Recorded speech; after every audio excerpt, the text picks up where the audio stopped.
In this video, I'm going to be unboxing the Blueair 411 Auto.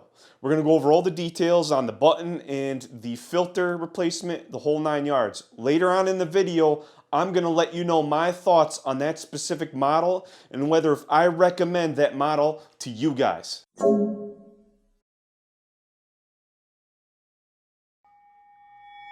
Going over the top of the filter, it's a minimalistic design. There's only one button. Right when you turn it on, you'll see all 3 LEDs illuminate on the top. And all that's telling you is that it's in an auto mode. And right when you turn on the device, you'll also see the lights go through different colors. There's 3 different colors. And what that's actually doing is it's testing the air quality with an air particle sensor that's built into the filter itself. So after auto mode, you can actually push the button again, and that will bring it into a sleep mode where all the LEDs turn off, including the one in the front. The only gripe I have with that is that when you go into sleep mode, not only do the lights turn off, that's great, both the lights turn off, but it goes into a low powered state where it's not moving as much air as if it would be if you wanted that air purifier to be set on medium. You do not get a choice as to what level of airflow you would like in sleep mode. The other 2 modes are medium and high. Moving down further from the top of the air purifier, you will see a pre-filter. And the pre-filter actually filters out dust particles that are larger, airborne particles, so that the internal filter does not have to deal with those larger particles.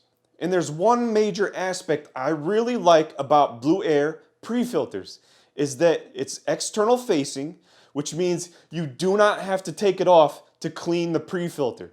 For example, other air purifiers like Levoit, an excellent air purifier, but you do have to unscrew the bottom to take out the filter to then expose the pre-filter to clean that ever so often. So that's really cool. You could take the pre-filter off, and if you'd like to, you can also wash it in a clothes washer. It's also machine washable. In addition to that, there's also a channel in the back that has Velcro.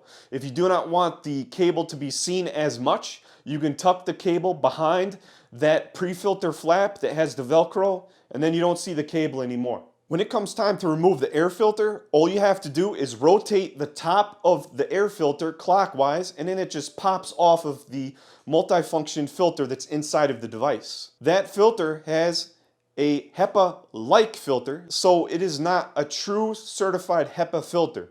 In fact, Blueair claims to be on par, if not better, being able to filter down to 0.1 microns. And on the inside of that filter, you have an activated carbon dust layer so that it can filter out VOCs and smells or odors. Now, moving on to whether if I recommend the 411 Auto to you. And the short answer is no, I do not. Let me explain. The 411 Auto is roughly a 100 CFM unit, and it covers about 190 square feet every 12 minutes. But those ratings are based on its highest setting, and no one in their right mind is going to want to run the air purifier 24/7 on its highest setting at that decibel level.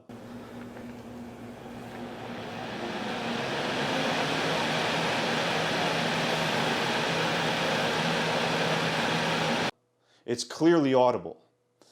So my recommendation is to go one level up from the 411 Auto, which is the 311 Auto. That's a 250 CFM unit.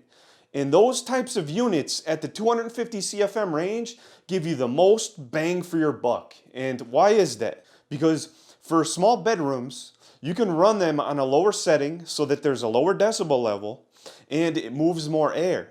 So there's less chance of airborne dust particles settling on surfaces.